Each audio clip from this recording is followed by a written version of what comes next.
Okay, today we will be calculating what's called the Schwarzschild radius, three different ways, none of which is using Einstein's general relativity, so you'll either have to wait for me to make that lecture later on or go to other sources for that, which there are plenty, although sometimes there are conflicting sources.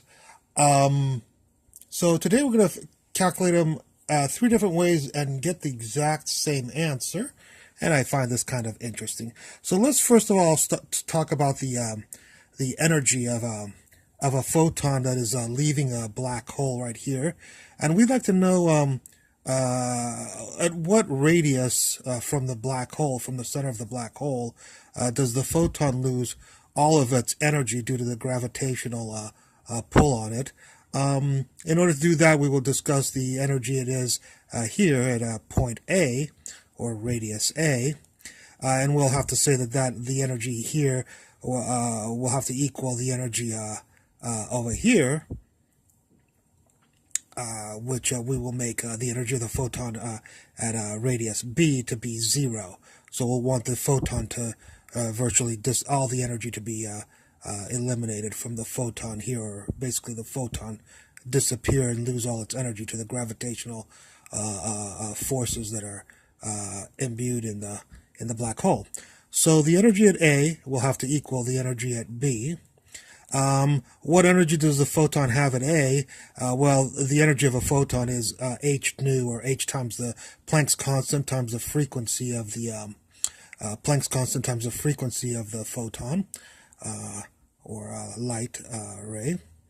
And the other energy that it has over at A is what's called the gravitational potential energy between the mass of the black hole and what's called the effective mass of a photon. Of course, a photon does not have a rest mass. Photons are massless, but they have an effective mass and an effective momentum imparted on them by most physicists out there in the world. So this will be called the mass of the black hole right here, and this is the effective mass of the photon.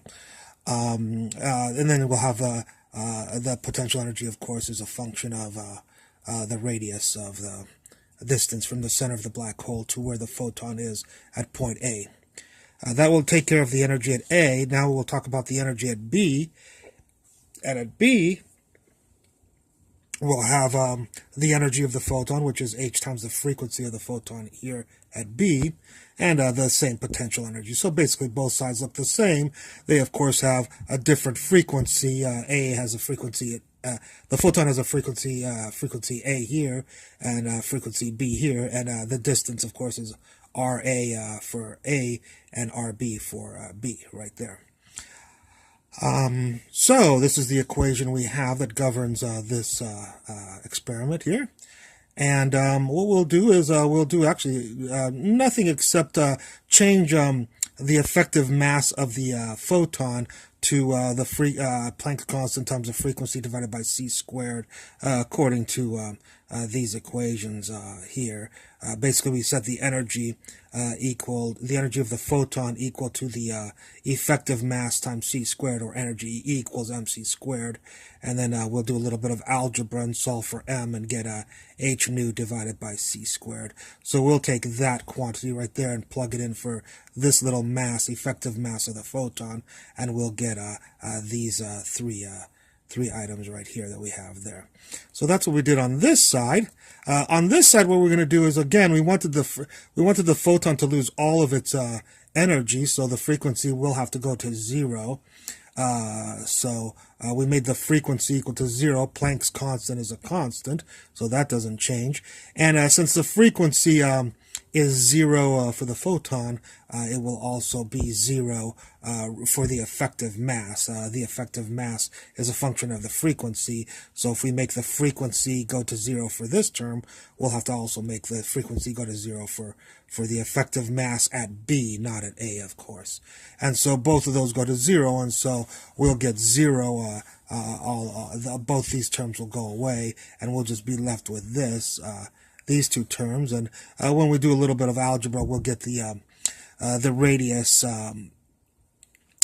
where the photon will have to leave so that it will have a zero energy at B, will have to be the gravitational constant. I didn't mention that before. G is the gravitational constant, 6.67 times 10 to the minus 11. You could look that up yourself on Google. The mass of the black hole divided by C, of course, is the speed of light squared.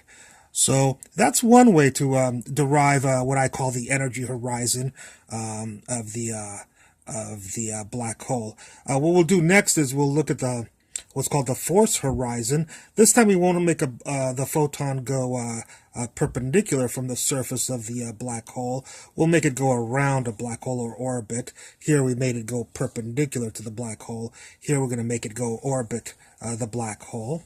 And if we do that, the equation that governs that behavior is gravity is going to make this photon go around, and that'll provide a centripetal force to the photon. Again, the force of gravity. Well, actually, this is the first time we've mentioned it, but if you look up the force of gravity, it is G, mass of the black hole, the effective mass of the photon divided by the radius of the orbit squared. That will be the force on the photon. And then the centripetal force is the same as the force on the photon, except it's got a different formula, and that's the effective mass of the photon. The velocity of the photon as it goes around, and the distance, again, from the center of the black hole out to the radius, or out to the orbit around the black hole. And if we plug in the speed of light for the velocity of the photon, we will, and solve for r down here, and notice we get the exact same radius dealing with force as we did with energy. Right here. So both of these have given us the same answer. Let's look at one more derivation really quickly, and that is an interesting thing that actually I don't think I've ever seen anybody derive. That kind of what inspired me to make this lecture. What we're going to do here is do the reverse, a reverse horizon. And that is that we will look at a black hole over here. Here's our black hole. And we'll look at a mass over here. Now, this is not a photon. This is actually a mass that's very far away at a distance of a. And we'll have it at a velocity of 0, so it has no kinetic energy. And we'll let it go and fall into the black hole and see what happens. And what we want to know is, of course, there'll be a constant force, or a variable force, but a stronger and stronger force that pulls the mass in. And we'd like to know, since this black hole is so strong, would it be able to pull this mass in at a certain point, make the mass turn into light, change it from a mass to light. We'll see that in our equation and why that would occur. Basically, it would go. This black hole would make the mass go to the at the speed. It would make it go to the speed of light, according to Einstein's equations. So let's take a look at that. Again, we have the black hole. We have a little mass over here, and it's going to fall into the black hole. Here it is. It's falling into the black hole, and it becomes light, and there's the photon right there. And I assume it will be a trapped piece of light there. So if we look at situation 1 here, again, we're going to talk about energy. In situation 1, we have the gravitational energy between the mass of the black hole and the little mass that we have here, and the distance is a between them. We talked about that in the first derivation. We have what's called the rest energy of the black hole, and then we have the rest energy of the little mass right here. So those are the 3 terms for the before picture, and in the after picture, we are going to have the of course, the mass of the black hole. The mass of the moving object will define it relativistically.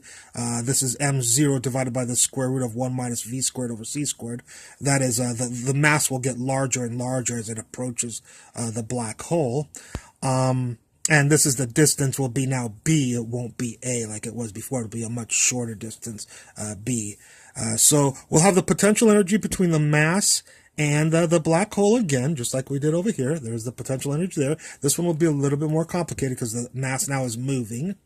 And then we'll have the rest energy of the black hole, and then we'll have the energy of the particle that we have here that's moving, and the not the rest energy, but the total energy, what's called the total energy in relativity of the particle as it's moving. So this is the total energy. It's the mass of the particle times c squared over the square root of 1 minus v squared over c squared, where of course v is the velocity of the object when it's here.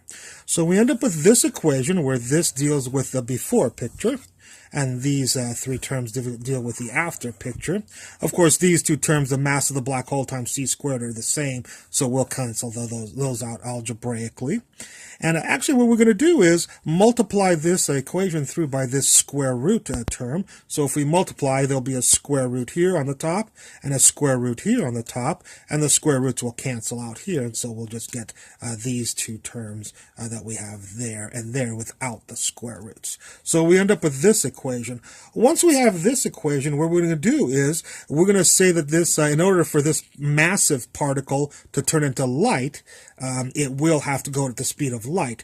So we will plug in c into these velocities. C squared over c squared is 1, and 1 minus 1 is 0. So the square root of 0 is 0, and 0 times all of this will go away. The same thing will happen here. C squared over c squared is 1. 1 minus 1 is 0. So we'll get 0 times this, and so this will go away. So this will be this side will turn into 0, letting v go to c. These two terms will go to 0, and so we'll get just these two terms equal 0 over here. We do a little bit of algebra, and we find out that the distance b, or the radius b, is gm over c squared, like we had before in our previous two derivations. So I hope you enjoyed this lecture on black holes. And again, I apologize for not making this a 4-hour lecture, deriving it with general relativity, differential geometry, tensor analysis, and all that. We'll do that if this becomes very popular and people request it. If you have any questions, please leave them in the comments, and I look forward to any of the comments you have. Thank you. Bye.